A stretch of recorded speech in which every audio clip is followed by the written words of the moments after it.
Asgard Audiobooks presents The Yellow Wallpaper by Charlotte Perkins Gilman.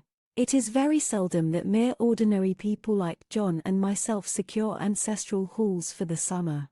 A colonial mansion, a hereditary estate, I would say a haunted house, and reach the height of romantic felicity, but that would be asking too much of fate.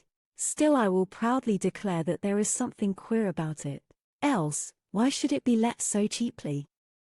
And why have stood so long untenanted? John laughs at me, of course, but one expects that in marriage. John is practical in the extreme. He has no patience with faith, an intense horror of superstition, and he scoffs openly at any talk of things not to be felt and seen and put down in figures. John is a physician, and perhaps, I would not say it to a living soul, of course, but this is dead paper and a great relief to my mind. Perhaps that is one reason I do not get well faster. You see, he does not believe I am sick. And what can one do? If a physician of high standing, and one's own husband, assures friends and relatives that there is really nothing the matter with one but temporary nervous depression, a slight hysterical tendency, what is one to do? My brother is also a physician, and also of high standing, and he says the same thing. So I take phosphates or fast fights, whichever it is, and tonics, and journeys, and air, and exercise, and am absolutely forbidden to work until I am well again. Personally, I disagree with their ideas. Personally, I believe that congenial work, with excitement and change, would do me good. But what is one to do? I did write for a while in spite of them, but it does exhaust me a good deal, having to be so sly about it, or else meet with heavy opposition. I sometimes fancy that in my condition if I had less opposition and more society and stimulus, but John says the very worst thing I can do is to think about my condition, and I confess it always makes me feel bad. So I will let it alone and talk about the house. The most beautiful place. It is quite alone, standing well back from the road, quite 3 miles from the village. It makes me think of English places that you read about, for there are hedges and walls and gates that lock, and lots of separate little houses for the gardeners and people. There is a delicious garden. I never saw such a garden, large and shady, full of box-bordered paths, and lined with long grape-covered arbors with seats under them. There were greenhouses, too, but they are all broken now. There was some legal trouble, I believe, something about the heirs and co-heirs. Anyhow, the place has been empty for years. That spoils my ghostliness, I am afraid, but I don't care. There is something strange about the house, I can feel it. I even said so to John one moonlight evening, but he said what I felt was a draught, and shut the window. I get unreasonably angry with John sometimes. I'm sure I never used to be so sensitive. I think it is due to this nervous condition, but John says if I feel so I shall neglect proper self-control, so I take pains to control myself, before him, at least, and that makes me very tired. I don't like our room a bit. I wanted one downstairs that opened on the piazza and had roses all over the window, and such pretty old-fashioned chintz hangings. But John would not hear of it. He said there was only one window and not room for 2 beds, and no near room for him if he took another. He is very careful and loving, and hardly lets me stir without special direction. I have a scheduled prescription for each hour in the day. He takes all care from me, and so I feel basely ungrateful not to value it more. He said we came here solely on my account, that I was to have perfect rest and all the air I could get. Your exercise depends on your strength, my dear, said he, and your food somewhat on your appetite, but air you can absorb all the time. So we took the nursery, at the top of the house. It is a big, airy room, the whole floor nearly, with windows that look all ways, and air and sunshine galore. It was nursery first and then playground and gymnasium, I should judge, for the windows are barred for little children, and there are rings and things in the walls. The paint and paper look as if a boys' school had used it. It is stripped off, the paper, in great patches all around the head of my bed, about as far as I can reach, and in a great place on the other side of the room low down. I never saw a worse paper in my life. One of those sprawling flamboyant patterns committing every artistic sin. It is dull enough to confuse the eye in following, pronounced enough to constantly irritate, and provoke study, and when you follow the lame, uncertain curves for a little distance they suddenly commit suicide, plunge off at outrageous angles, destroy themselves in unheard-of contradictions. The color is repellent, almost revolting, a smoldering, unclean yellow, strangely faded by the slow-turning sunlight. It is a dull yet lurid orange in some places, a sickly sulfur tint in others. No wonder the children hated it. I should hate it myself if I had to live in this room long. There comes John, and I must put this away. He hates to have me write a word. We have been here 2 weeks, and I haven't felt like writing before, since that first day. I am sitting by the window now, up in this atrocious nursery, and there is nothing to hinder my writing as much as I please, save lack of strength. John is away all day, and even some nights when his cases are serious. I am glad my case is not serious, but these nervous troubles are dreadfully depressing. John does not know how much I really suffer. He knows there is no reason to suffer, and that satisfies him. Of course it is only nervousness. It does weigh on me so not to do my duty in any way. I meant to be such a help to John, such a real rest and comfort, and here I am a comparative burden already. Nobody would believe what an effort it is to do what little I am able, to dress and entertain, and order things. It is fortunate Mary is so good with the baby. Such a dear baby, and yet I cannot be with him, it makes me so nervous. I suppose John never was nervous in his life. He laughs at me so about this wallpaper. At first he meant to repaper the room, but afterwards he said that I was letting it get the better of me, and that nothing was worse for a nervous patient than to give way to such fancies. He said that after the wallpaper was changed it would be the heavy bedstead, and then the barred windows, and then that gate at the head of the stairs, and so on.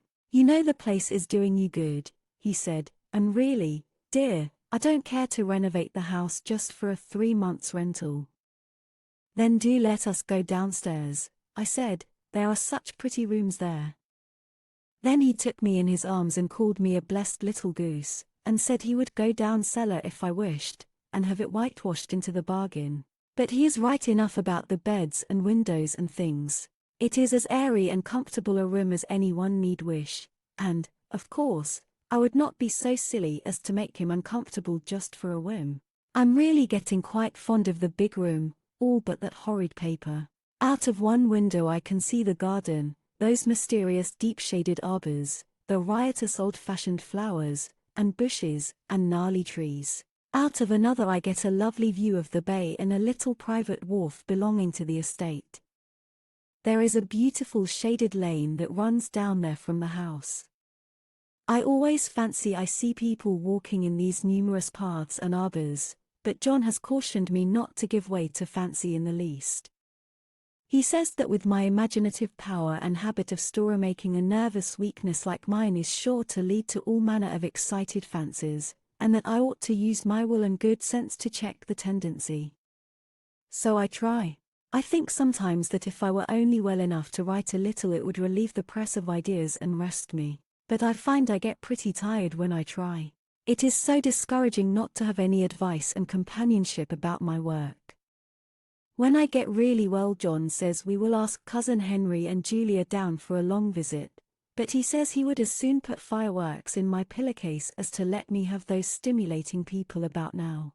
I wish I could get well faster, but I must not think about that. This paper looks to me as if it knew what a vicious influence it had.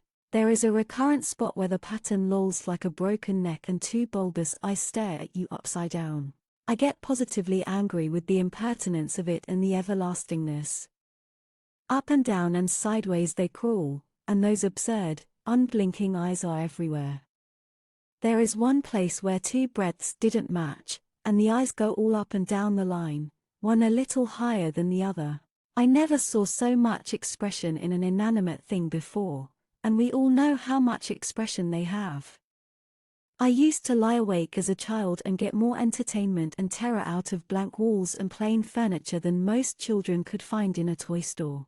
I remember what a kindly wink the knobs of our big old bureau used to have, and there was one chair that always seemed like a strong friend. I used to feel that if any of the other things looked too fierce, I could always hop into that chair and be safe. The furniture in this room is no worse than inharmonious, however, for we had to bring it all from downstairs. I suppose when this was used as a playroom they had to take the nursery things out, and no wonder. I never saw such ravages as the children have made here. The wallpaper, as I said before, is torn off in spots, and it sticketh closer than a brother. They must have had perseverance as well as hatred. Then the floor is scratched and gouged and splintered, the plaster itself is dug out here and there, and this great heavy bed, which is all we found in the room, looks as if it had been through the wars. But I don't mind it a bit, only the paper. There comes John's sister. Such a dear girl as she is, and so careful of me. I must not let her find me writing. She is a perfect and enthusiastic housekeeper, and hopes for no better profession. I verily believe she thinks it is the writing which made me sick, but I can write when she is out, and see her a long way off from these windows. There is one that commands the road, a lovely, shaded, winding road, and one that just looks off over the country. A lovely country, too, full of great elms and velvet meadows. This wallpaper has a kind of sub-pattern in a different shade, a particularly irritating one, for you can only see it in certain lights, and not clearly then. But in the places where it isn't faded, and where the sun is just so, I can see a strange, provoking, formless sort of figure, that seems to sulk about behind that silly and conspicuous front design. Their sister on the stairs. Well, the 4th of July is over. The people are gone and I am tired out. John thought it might do me good to see a little company, so we just had Mother and Nellie and the children down for a week. Of course I didn't do a thing. Jenny sees to everything now, but it tired me all the same. John says if I don't pick up faster he shall send me to Weir Mitchell in the fall, but I don't want to go there at all. I had a friend who was in his hands once, and she says he is just like John and my brother, only more so. Besides, it is such an undertaking to go so far. I don't feel as if it was worthwhile to turn my hand over for anything, and I'm getting dreadfully fretful and querulous. I cry at nothing, and cry most of the time. Of course I don't when John is here, or anybody else, but when I am alone. And I am alone a good deal just now. John is kept in town very often by serious cases, and Jenny is good and lets me alone when I want her to. So I walk a little in the garden or down that lovely lane, sit on the porch under the roses, and lie down up here a good deal. I'm getting really fond of the room in spite of the wallpaper. Perhaps because of the wallpaper. It dwells in my mind so. I lie here on this great immovable bed, it is nailed down, I believe, and follow that pattern about by the hour. It is as good as gymnastics, I assure you. I start, we'll say, at the bottom, down in the corner over there where it has not been touched, and I determine for the 1000th time that I will follow that pointless pattern to some sort of a conclusion. I know a little of the principle of design, and I know this thing was not arranged on any laws of radiation, or alternation, or repetition, or symmetry, or anything else that I ever heard of. It is repeated, of course, by the breadths, but not otherwise. Looked at in one way each breadth stands alone, the bloated curves and flourishes, a kind of debased Romanesque with delirium tremens, go waddling up and down in isolated columns of fatuity. But, on the other hand, they connect diagonally, and the sprawling outlines run off in great slanting waves of optic horror, like a lot of wallowing seaweeds in full chase. The whole thing goes horizontally, too, at least it seems so, and I exhaust myself in trying to distinguish the order of its going in that direction. They have used the horizontal breadth for a frieze, and that adds wonderfully to the confusion. There is one end of the room where it is almost intact, and there, when the cross-lights fade and the low sun shines directly upon it, I can almost fancy radiation after all, The interminable grotesques seem to form around a common center and rush off in headlong plunges of equal distraction. It makes me tired to follow it. I will take a nap, I guess. I don't know why I should write this. I don't want to. I don't feel able. And I know John would think it absurd. But I must say what I feel and think in some way. It is such a relief. But the effort is getting to be greater than the relief. Half the time now I am awfully lazy, and lie down ever so much. John says I mustn't lose my strength, and has me take cod liver oil and lots of tonics and things, to say nothing of ale and wine and rare meat. Dear John. He loves me very dearly, and hates to have me sick. I tried to have a real earnest reasonable talk with him the other day, and tell him how I wish he would let me go and make a visit to Cousin Henry and Julia. But he said I wasn't able to go, nor able to stand it after I got there, and I did not make out a very good case for myself, for I was crying before I had finished. It is getting to be a great effort for me to think straight. Just this nervous weakness, I suppose. And dear John gathered me up in his arms, and just carried me upstairs and laid me on the bed, and sat by me and read to me till it tired my head. He said I was his darling and his comfort and all he had, and that I must take care of myself for his sake, and keep well. He says no one but myself can help me out of it, that I must use my will and self-control and not let any silly fancies run away with me. There's one comfort, the baby is well and happy, and does not have to occupy this nursery with the horrid wallpaper. If we had not used it, that blessed child would have. What a fortunate escape! Why, I wouldn't have a child of mine, an impressionable little thing, live in such a room for worlds. I never thought of it before, but it is lucky that John kept me here after all. I can stand it so much easier than a baby, you see. Of course I never mention it to them any more, I am too wise, but I keep watch of it all the same. There are things in that paper that nobody knows but me, or ever will. Behind that outside pattern the dim shapes get clearer every day. It is always the same shape, only very numerous. And it is like a woman stooping down and creeping about behind that pattern.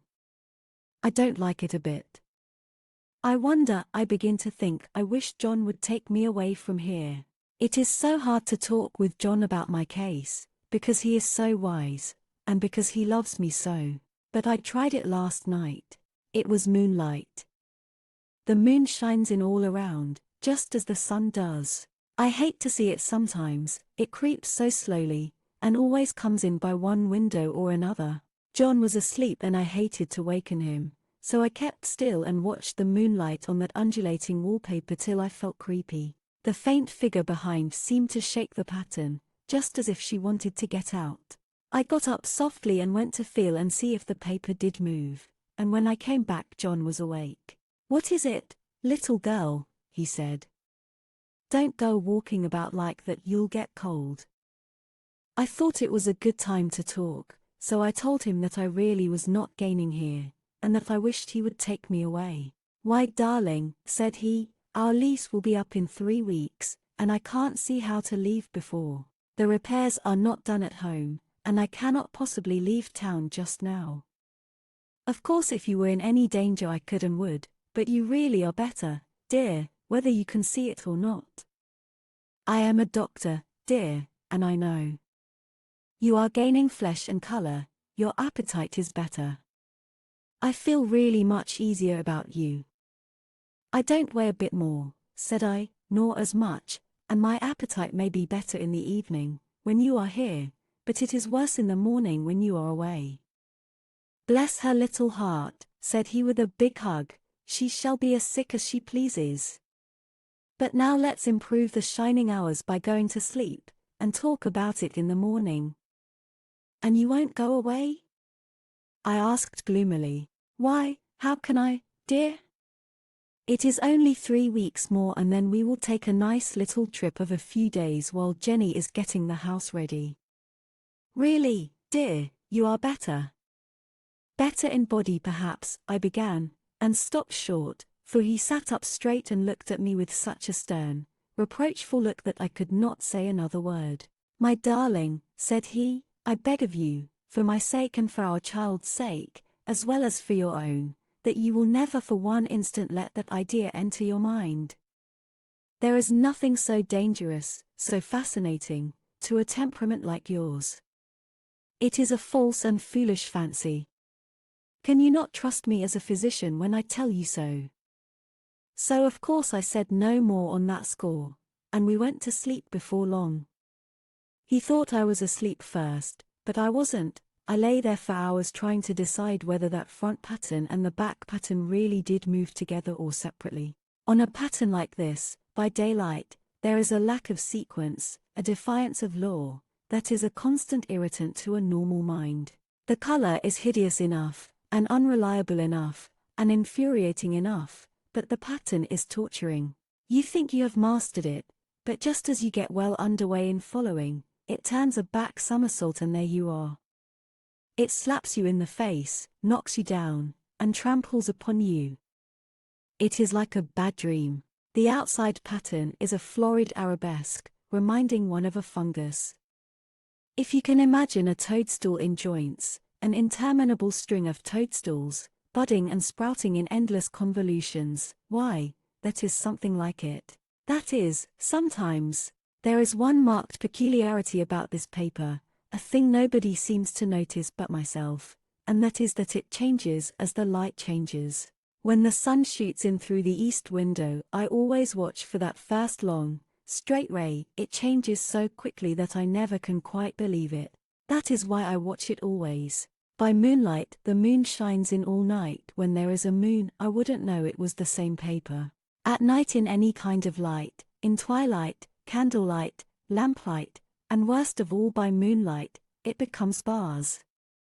The outside pattern I mean, and the woman behind it is as plain as can be. I didn't realize for a long time what the thing was that showed behind, that dim sub-pattern, but now I am quite sure it is a woman.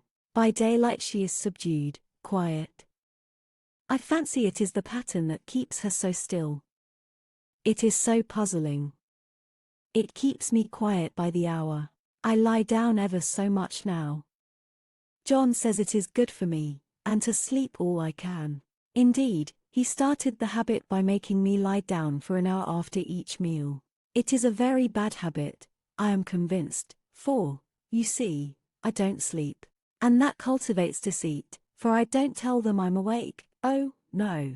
The fact is, I am getting a little afraid of John. He seems very queer sometimes, and even Jenny has an inexplicable look. It strikes me occasionally, just as a scientific hypothesis, that perhaps it is the paper. I have watched John when he did not know I was looking, and come into the room suddenly on the most innocent excuses, and I've caught him several times looking at the paper. And Jenny too. I caught Jenny with her hand on it once. She didn't know I was in the room, and when I asked her in a very quiet voice, with the most restrained manner possible, what she was doing with the paper, she turned around as if she had been caught stealing, and looked quite angry, asked me why I should frighten her so. Then she said that the paper stained everything it touched, that she had found yellow smooches on all my clothes and John's, and she wished we would be more careful. Did not that sound innocent? But I know she was studying that pattern, and I am determined that nobody shall find it out but myself. Life is very much more exciting now than it used to be. You see, I have something more to expect, to look forward to watch. I really do eat better, and am more quiet than I was. John is so pleased to see me improve. He laughed a little the other day, and said I seemed to be flourishing in spite of my wallpaper. I turned it off with a laugh. I had no intention of telling him it was because of the wallpaper. He would make fun of me. He might even want to take me away. I don't want to leave now until I have found it out. There is a week more, and I think that will be enough. I'm feeling ever so much better. I don't sleep much at night, for it is so interesting to watch developments, but I sleep a good deal in the daytime. In the daytime it is tiresome and perplexing.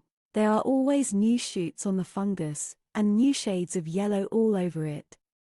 I cannot keep count of them, though I have tried conscientiously. It is the strangest yellow, that wallpaper. It makes me think of all the yellow things I ever saw, not beautiful ones like buttercups, but old foul, bad yellow things. But there is something else about that paper, the smell. I noticed it the moment we came into the room, but with so much air and sun it was not bad. Now we have had a week of fog and rain, and whether the windows are open or not, the smell is here. It creeps all over the house. I find it hovering in the dining room, skulking in the parlor, hiding in the hall, lying in wait for me on the stairs. It gets into my hair.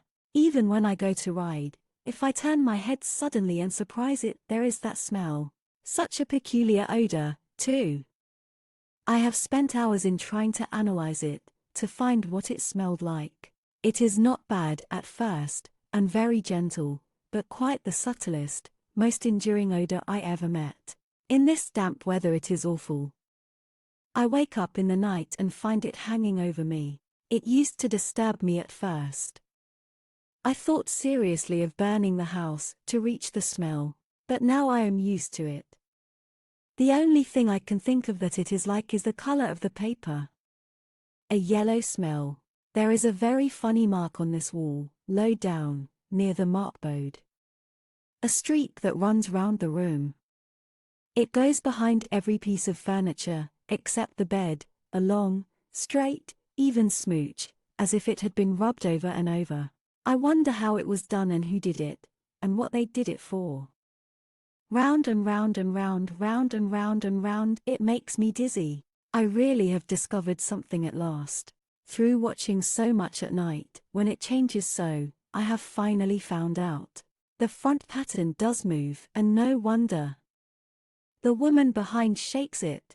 Sometimes I think there are a great many women behind, and sometimes only one, and she crawls around fast, and her crawling shakes it all over. Then in the very bright spots she keeps still, and in the very shady spots she just takes hold of the bars and shakes them hard. And she is all the time trying to climb through. But nobody could climb through that pattern, it strangles so. I think that is why it has so many heads. They get through, and then the pattern strangles them off and turns them upside down, and makes their eyes white. If those heads were covered or taken off it would not be half so bad. I think that woman gets out in the daytime. And I'll tell you why. Privately, I've seen her. I can see her out of every one of my windows. It is the same woman, I know, for she is always creeping, and most women do not creep by daylight. I see her on that long shaded lane, creeping up and down.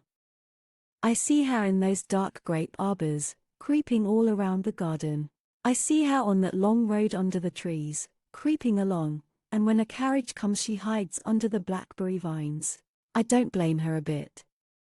It must be very humiliating to be caught creeping by daylight.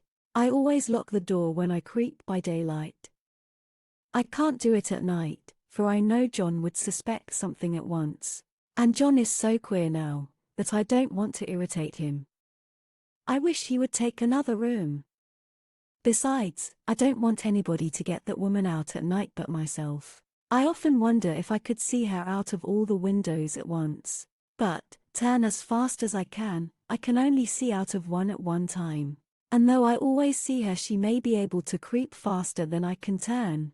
I have watched her sometimes away off in the open country, creeping as fast as a cloud shadow in a high wind.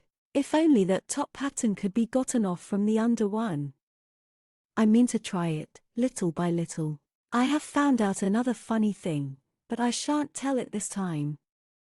It does not do to trust people too much. There are only 2 more days to get this paper off, and I believe John is beginning to notice. I don't like the look in his eyes, and I heard him ask Jenny a lot of professional questions about me. She had a very good report to give. She said I slept a good deal in the daytime. John knows I don't sleep very well at night, for all I'm so quiet. He asked me all sorts of questions, too, and pretended to be very loving and kind, as if I couldn't see through him. Still, I don't wonder he acts so, sleeping under this paper for 3 months. It only interests me, but I feel sure John and Jenny are secretly affected by it. Hurrah! This is the last day, but it is enough. John is to stay in town overnight, and won't be out until this evening. Jenny wanted to sleep with me, the sly thing. But I told her I should undoubtedly rest better for a night all alone. That was clever, for really I wasn't alone a bit. As soon as it was moonlight, and that poor thing began to crawl and shake the pattern, I got up and ran to help her. I pulled and she shook, I shook and she pulled, and before morning we had peeled off yards of that paper, a strip about as high as my head and half around the room. And then when the sun came and that awful pattern began to laugh at me, I declared I would finish it today. We go away tomorrow, and they are moving all my furniture down again to leave things as they were before. Jenny looked at the wall in amazement, but I told her merrily that I did it out of pure spite at the vicious thing. She laughed and said she wouldn't mind doing it herself, but I must not get tired. How she betrayed herself that time! But I am here, and no person touches this paper but me, not alive. She tried to get me out of the room, it was too patent. But I said it was so quiet and empty and clean now that I believed I would lie down again and sleep all I could, and not to wake me even for dinner, I would call when I woke. So now she is gone, and the servants are gone, and the things are gone, and there is nothing left but that great bedstead nailed down, with the canvas mattress we found on it. We shall sleep downstairs tonight, and take the boat home tomorrow. I quite enjoy the room, now it is bare again. How those children did tear about here. This bedstead is fairly gnawed, but I must get to work. I have locked the door and thrown the key down into the front path. I don't want to go out, and I don't want to have anybody come in, till John comes. I want to astonish him. I've got a rope up here that even Jenny did not find. If that woman does get out, and tries to get away, I can tie her. But I forgot I could not reach far without anything to stand on. This bed will not move. I tried to lift and push it until I was lame, and then I got so angry I bit off a little piece at one corner, but it hurt my teeth. Then I peeled off all the paper I could reach standing on the floor. It sticks horribly and the pattern just enjoys it. All those strangled heads and bulbous eyes and waddling fungus growths just shriek with derision. I am getting angry enough to do something desperate. To jump out of the window would be admirable exercise, but the bars are too strong even to try. Besides, I wouldn't do it. Of course not. I know well enough that a step like that is improper and might be misconstrued. I don't like to look out of the windows even, there are so many of those creeping women, and they creep so fast. I wonder if they all come out of that wallpaper as I did. But I am securely fastened now by my well-hidden rope, you don't get me out in the road there. I suppose I shall have to get back behind the pattern when it comes night, and that is hard. It is so pleasant to be out in this great room and creep around as I please. I don't want to go outside. I won't, even if Jenny asks me to. For outside you have to creep on the ground, and everything is green instead of yellow. But here I can creep smoothly on the floor, and my shoulder just fits in that long smooch around the wall, so I cannot lose my way. Why, there's John at the door. It is no use, young man, you can't open it. How he does call and pound.